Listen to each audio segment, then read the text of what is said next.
Hello, what it do? Welcome to my YouTube channel.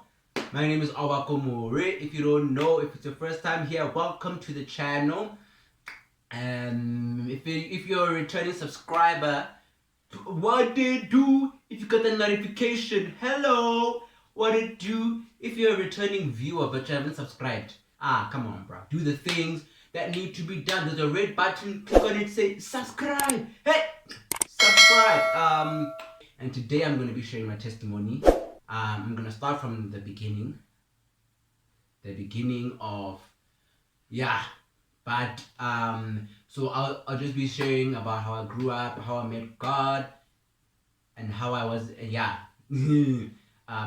how I met God and re-met God and re-met God and re-met God, or gave my life to Christ all those many times that I did. But anyways, before I get started with the video, let's do the intro. I don't remember how we did it last time.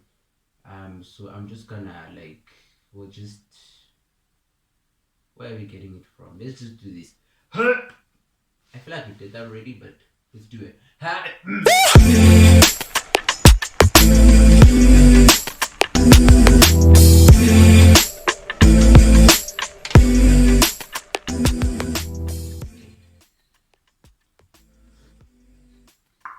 Alright, thank you for coming to my channel. My name is Albakwe Muri. I am a singer-songwriter, content creator, digital artist, amateur photographer. I'm a person, and most of all, I'm a Christian. Yes, Christian gang, where you at? With those, I don't know what Christians do. Okay, so guys, today, as you can see, we are on the floor, on the pillows, drinking tea. I'm drinking rooibos with lemon, ginger, and garlic. And this is gonna be a chilled video. Well, I wanted it to be chilled when I'm doing this video. But I'm basically just gonna be sharing like my testimony, what I was before I became a Christian, what I became after I became a Christian, and what I had to become.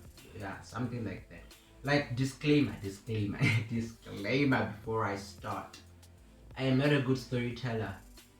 I will be telling you about most probably 7 different stories, but in one story.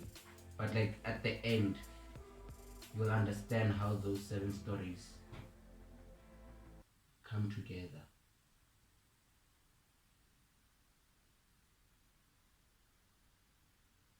It's so quiet in this room.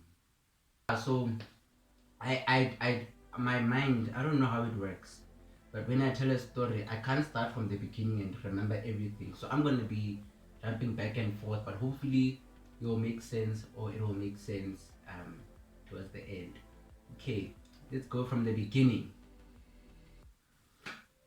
I grew up in a Christian family. My parents are my parents are pastors.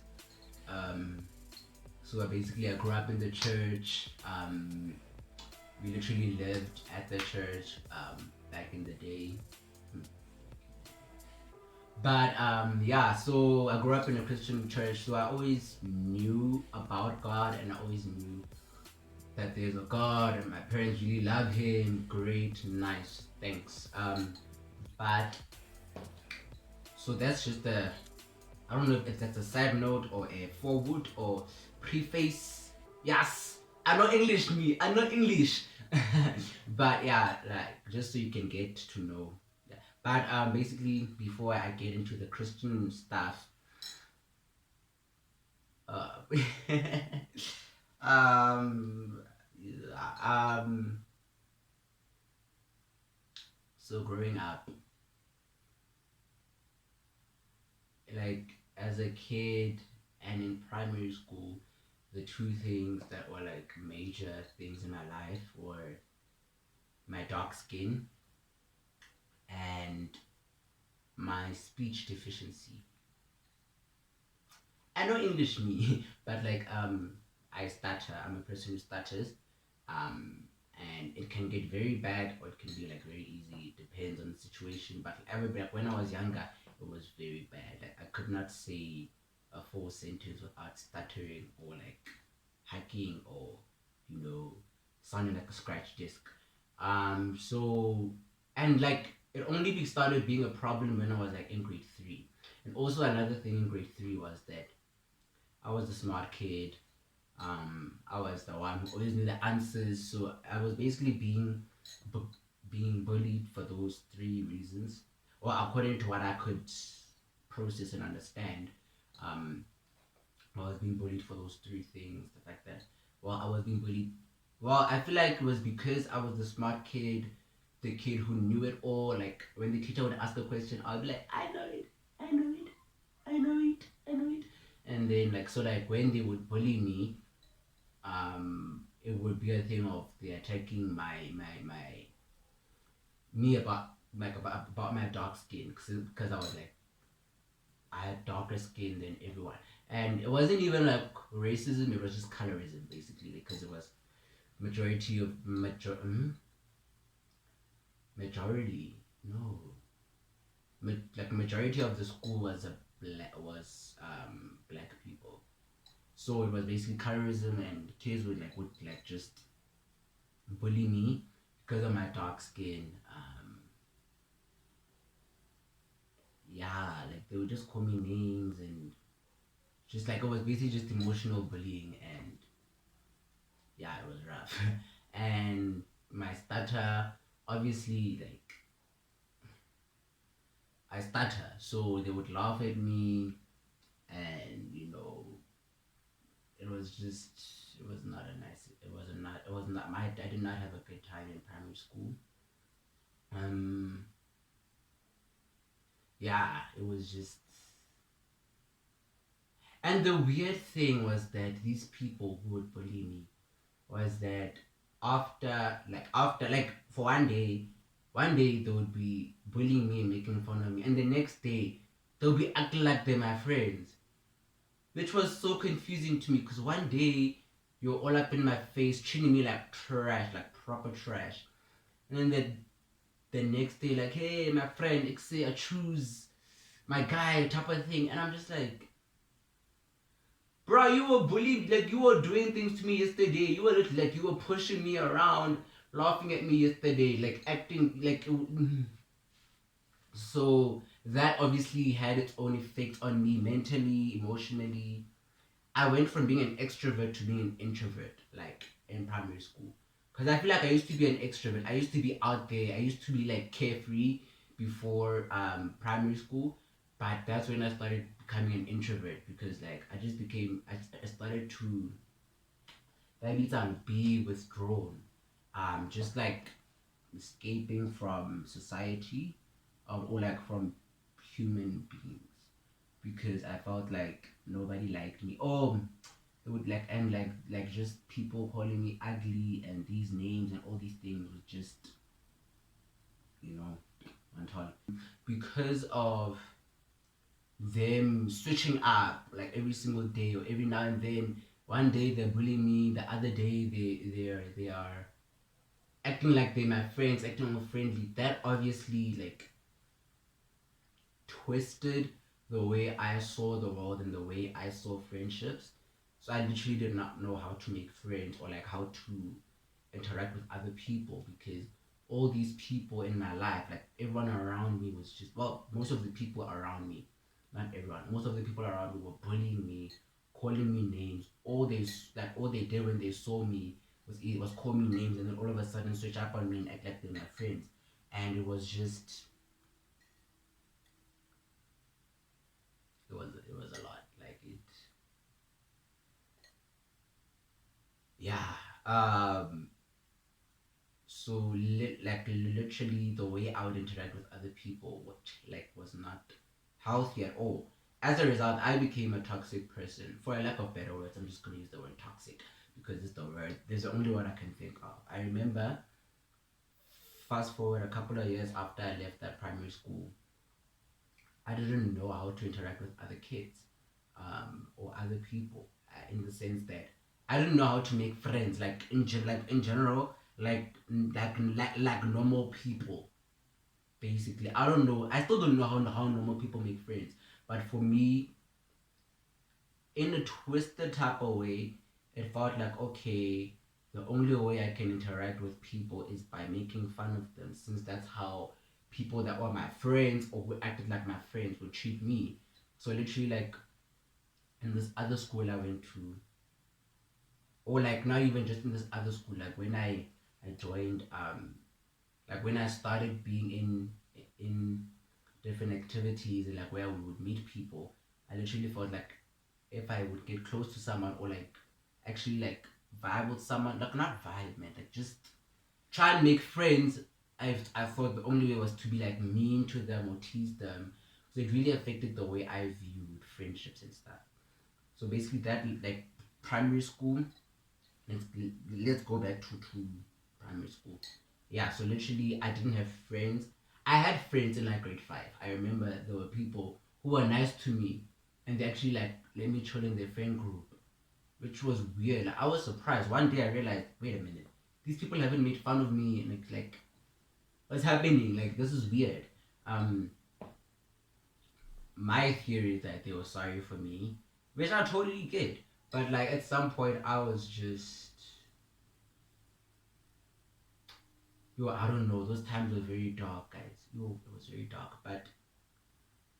Hmm, but yeah, and then I left that school after grade 5. Then I went to a private school, a Christian school. So when I got there, obviously it was like different because it's a smaller school, so everybody knows everybody. But like I wasn't bullied there. Right? Yeah, I wasn't bullied. Um, so I finally got to like have some sense of normalcy. Normalcy. Some sense of normalcy or normality. No, I think normalcy is the word. Um, healthy friendships. Yeah, that's the word. But even then, I did not know how to interact with people. Like, I did not know. I was, as a result, I became a socially anxious person. Like my social anxiety was on another level. I was still an introvert, but like I was still like smart, the A grade student. So I didn't know how to navigate being smart, and basically I wasn't humble. Like I was very, I'm gonna use it, pompous. I was very pompous. As far as colorism is concerned, in that new school, I didn't experience it. But what did happen is that once I eventually became a prefect, someone said to me, "You're a bully," and I was like, "Hold up, wait, whoa, whoa." I was like, I literally, like, in my mind, I don't think I said it to him in person. I was just like, in my mind, I literally hate bullies. I hate the idea of bullying. So why would this person say I'm a bully? And then I realized that I was using my power or like my position to actually bully kids without even knowing, like without even realizing that I was bullying these kids. Oh yeah, back to primary. The thing that also like affected me mentally when I was bullied in primary school was when I would try and get help or like speak to adults about it, they would shift the blame. Like they would, I don't know how or why, but they would ask me, they would make it out for me to be the problem. Like I'm provoking the kids to treat me that way. Which when they were saying those things, I was just like, how does that even make sense, bruh? Are you saying it's my fault that kids are calling me ugly? Are you saying it's my fault that kids are throwing me around? Are you saying it's my fault that kids are laughing at me for my stutter? Like I felt like the teachers that, and okay, not just the teachers, the adults didn't care, and they didn't deal with those other kids. I don't know why, and I don't think I wanna know why. But it was just, yeah. But then anyways, back to high school when I became a prefect. Um, I realized that I was using my power to actually abuse kids, or like I was a bully, which was tough for me to digest. That I became the thing that I hated so much. It took me a while to accept it and like try and change my ways. I just saw it as being very strict. I was strict, but then I was a bully, which was like it was difficult for me to digest, because then I was like, how come I didn't realize it? Because I have been a victim of bullying before. So how can I not realize? How could I not realize that I'm being a bully?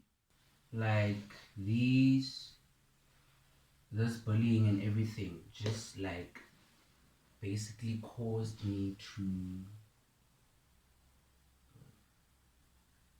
like, it started, I started bottling up all this anger, started bottling up feelings, and I hated the way I looked. I hated the way I speak. I hated the way I just exist, basically, because that's what everyone's voices were saying to me. And over and above that, what was even more dangerous is not just what people say of me, but what I think people are thinking of me. Because if people always say bad things to you about you, you start thinking, oh, if they could say that, that means that everyone is thinking the same thing. You know, so every time I'll be anywhere, I'll just be thinking, oh, what do those people think about me? What do those people think about me? About what I'm wearing, about what I look like? And that in primary school, so basically primary school was just rough mentally, um, and insecurities, anxiety, just a lot. So even into high school, I still struggled with that, although I was in a better environment, a healthier environment. But I still didn't know how to make friends. So I joined this other choir. I'm not going to say the name because I don't know if I can. Um, but I was part of this choir, and um, I really, at first I was shy because I had become a withdrawn person. So I literally was just there. I didn't know how to make friends. Some people were nice to me. People were actually nice to me. I'm not gonna lie. The people were very nice to me. But then the issue was me. I did not know how to interact with other people. So as a result, because of all my insecurities and what, um, I became a very toxic person. I was quite mean. Um, to people that are my friends. Some of the people are my friends now, and we chill. But at that time, when I was still like, you know, trying to be more social, I was just a mess.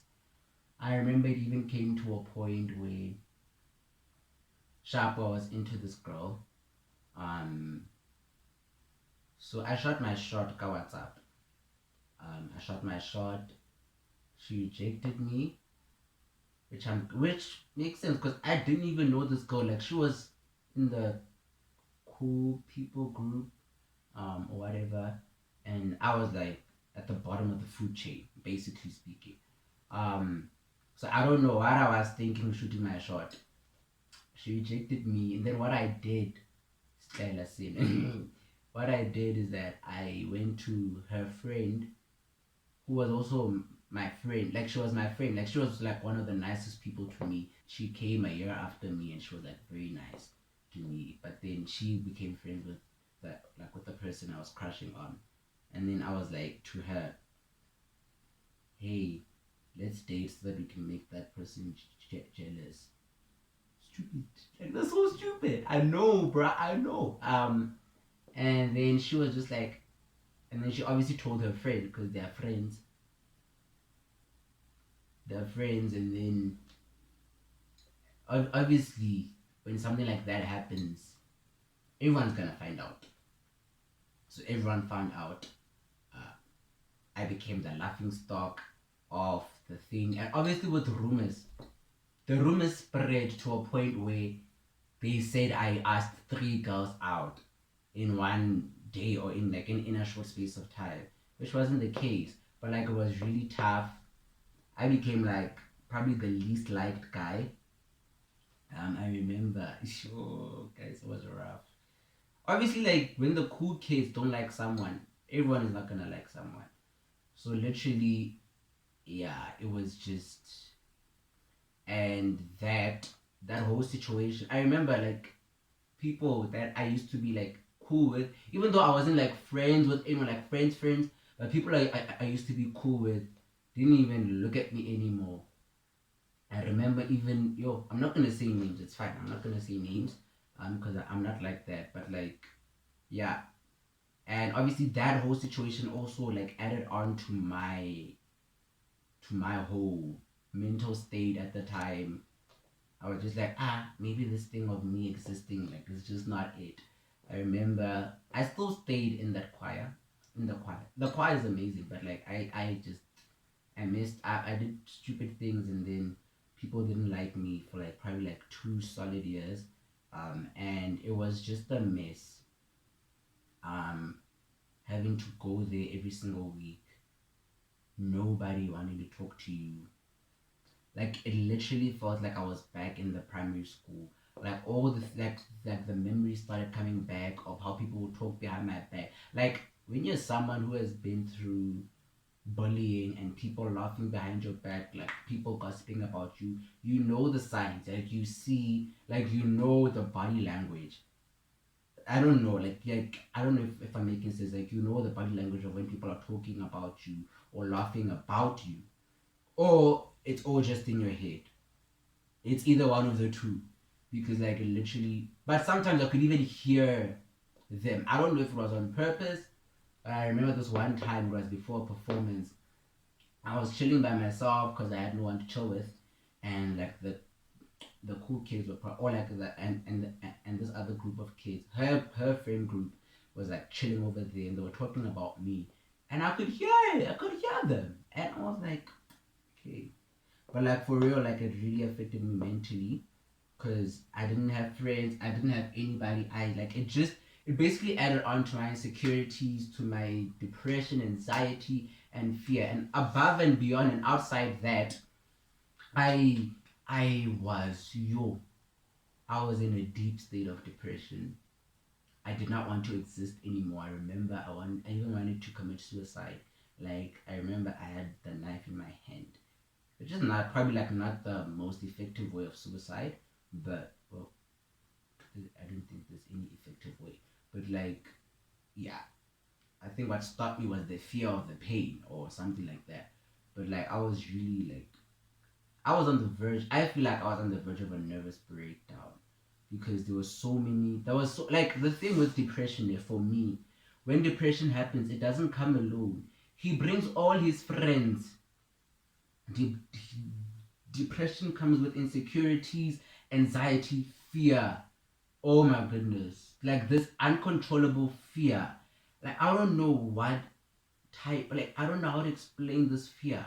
But like I remember fear started like this. I don't know guys, like I don't know. I feel like fear is not enough to explain what I was feeling. I remember it started when like one of my friends. Okay, I'ma leave it there. Oh, hello, this is Future Albakwe, feature editing Albakwe. New hair, who this? But I'm gonna leave it there. It's not the end of the video, it's not the end of my story. Um, Click here to watch part 2. I just expand more and more on the depression, fear, and anxiety, and I speak more about where I am now. So click here to watch part 2. The video is also in the description. Don't miss part 2. I go deep, very deep. Thanks for watching.